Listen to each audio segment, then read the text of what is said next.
తెలంగాణ ముఖ్యమంత్రి రేవంత్ రెడ్డికి ఆంధ్రప్రదేశ్ ముఖ్యమంత్రి నారా చంద్రబాబు నాయుడు లేఖ రాశారు. ఇరు రాష్ట్రాల మధ్య కొనసాగుతున్న విభజన అంశాలను పరిష్కరించుకుందామని ఆ లేఖలో పేర్కొన్నారు. చంద్రబాబు రాసిన లేఖపై సిద్దిపేట ఎమ్మెల్యే హరీష్ రావు స్పందించారు. విభజన సమస్యలపై చర్చించడానికి చంద్రబాబు రేవంత్కి లేఖ రాయడం సంతోషకరమన్నారు.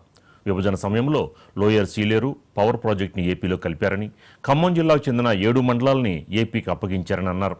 7 మండలాల స్వాధీన అంశంపై సీఎం రేవంత్ రెడ్డి చొరవ చూపాలని హరీష్ రావు కోరారు.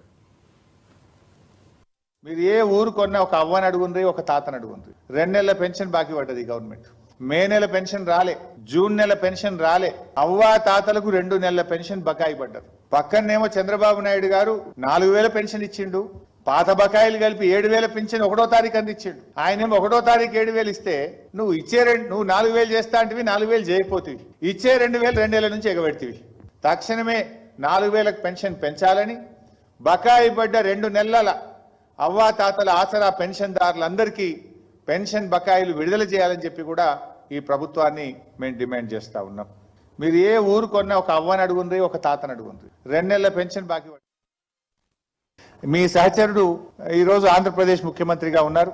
వారు ముఖ్యమంత్రియే కాదు, దేశంలో ఉండే ఎన్డీఏ ప్రభుత్వం ఆయన మీద ఆధారపడి ఉంది. సో రేవంత్ రెడ్డి గారు చంద్రబాబు నాయుడు గారి మీద ఒత్తిడి తెచ్చి మన 7 మండలాలు మన లోయర్ సీలేరు పవర్ ప్రాజెక్ట్ మనకు వచ్చే విధంగా కృషి చేయాలి, ప్రయత్నం చేయాలని చెప్పి నేను డిమాండ్ చేస్తా ఉన్నా.